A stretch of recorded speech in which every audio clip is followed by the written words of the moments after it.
Les banques, leur fonction première, leur rôle, financer l'économie. Elles sont le poumon du système économique.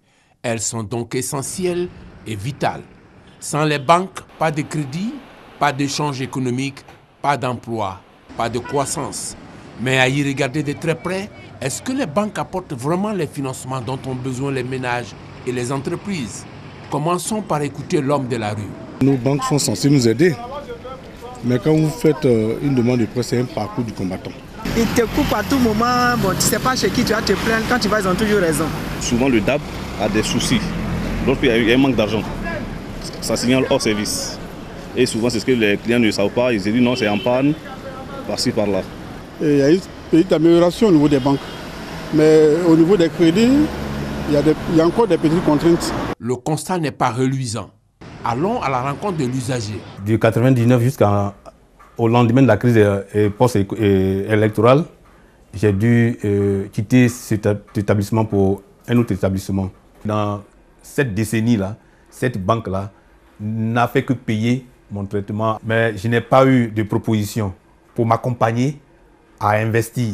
Or, cette banque-là, quand on regarde sa dénomination, c'est une banque qui doit amener des gens à vraiment s'assurer un lendemain meilleur. Moi, je suis à ma 3e structure où je domicilie mon compte.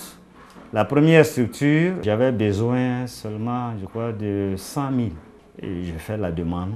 Le prêt a été refusé. Le résultat, c'est du pareil au même, et cette réalité est connue de la tutelle. Le financement des PME reste problématique. Les efforts à faire restent importants. Ils doivent être soutenus, continus et mués conjointement. Alors, question, pourquoi la pratique bancaire sous notre pic est-elle loin de la fonction première des banques?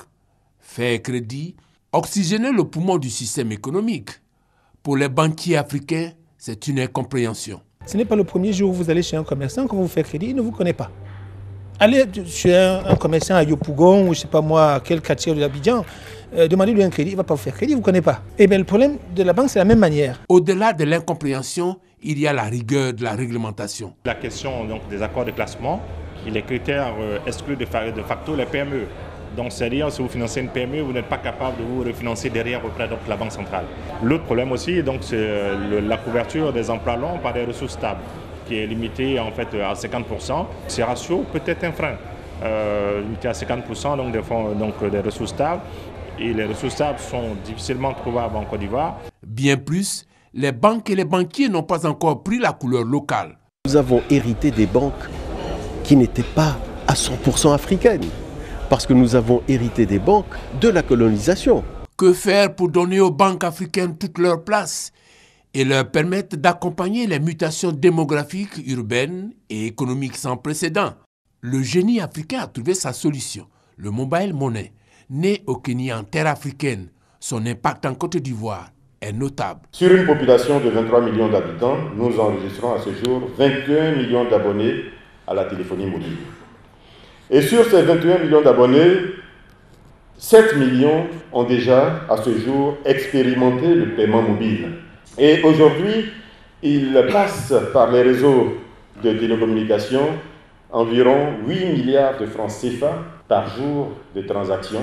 Avec la Côte d'Ivoire, c'est toute l'Afrique subsaharienne qui est impactée avec 23% du marché mondial.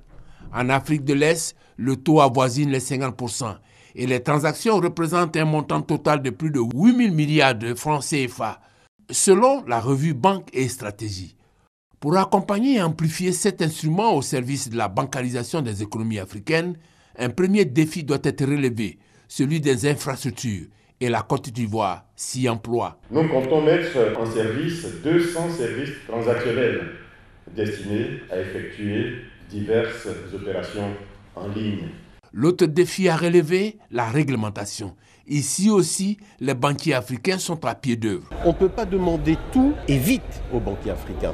Il est en train d'apprendre son vrai métier aujourd'hui et il progresse. Nous sommes sûrs, nous, autant d'experts que nous sommes aujourd'hui, que cette tendance va évoluer et le banquier va mieux analyser le risque, il aura mieux confiance dans ce système de pilotage du risque et donc l'offre de crédit, elle va se faire tout naturellement.